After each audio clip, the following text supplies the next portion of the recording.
and the chair will recognize himself for an opening statement. This is the Subcommittee on Energy, Climate, Grid Security, marking up 3 bills today. So I want to thank you all for being here. We're holding another markup to advance and unleash American energy. The bills we're taking up today will secure our nuclear supply chain, protect the freedom of Americans to choose their home appliances, and strengthen our grid against cyber threats. The United States has become increasingly dependent on Russian fuel necessary for our commercial nuclear fleet. Currently, Russian imports account for roughly 20% of the U.S. market. The war in Ukraine has made it abundantly clear that we cannot be at the whims of Russia for our fuel supply. It should be a bipartisan national security objective to wean the United States industry off of Russia uranium imports. This requires a made-in-America system for nuclear fuel, domestic sourcing. This includes mining, conversion, enrichment, and fabrication. The first step in this process is putting the marker down that we are banning Russian imports. I'm proud to co-sponsor H.R. 1042, the Prohibiting Russian Uranium Imports Act, introduced by Chair Rodgers and my colleague, Mr. Latta from Ohio. This bill will prohibit the importation of unirradiated, that is, fresh, unused, low-enriched uranium produced in the Russian Federation. This will give the domestic industry the market certainty they need to invest and build out the necessary infrastructure.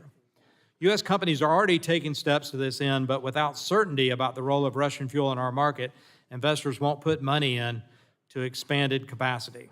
This bill would establish a date certain after which no Russian fuel will be available for the long term. That will allow this mature market to enter the long-term contracts needed to fund secure non-Russian supplies. The United States must lead in nuclear. This is important for energy reliability, national security, and emission reduction goals. I urge my colleagues on this committee to support this bill. The second bill that I want to talk about is another bipartisan national security priority. Should be hardening our critical energy infrastructure, protecting against cyber threats.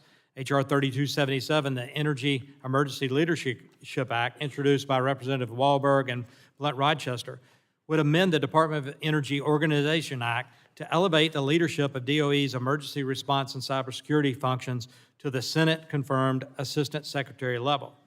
The DOE is the critical agency to coordinate, prepare for, and respond to all threats and hazards to our energy supply. Establishing Assistant Secretary leadership at the department will reflect the importance of managing this particular threat. This bill successfully moved through the House in the last Congress, and I'm optimistic it will have continued support in this Congress. And lastly, we will have taken up 1640, the Save Our Gas Stoves Act. I'm proud to co-sponsor this bill introduced by my colleague, Congressman Lesko. It is no secret this administration has waged war on American energy, doing everything in their power to phase out oil and gas. They are now taking it a step further, dictating what appliances Americans purchase for their homes-based fuel sources. Households that use natural gas for heating, cooking, clothes drying save an average of $1,068 per year compared to homes using electricity for those appliances. Low-income Americans will be the most harmed by the rush to green and mass electrification efforts pursued by the Biden administration. The Save Our Gas Stoves Act would prevent this by prohibiting the Secretary of Energy from finalizing, implementing, or enforcing the current proposed energy conservation standard for consumer conventional cooking products and prohibit the enactment of any substantially similar rule.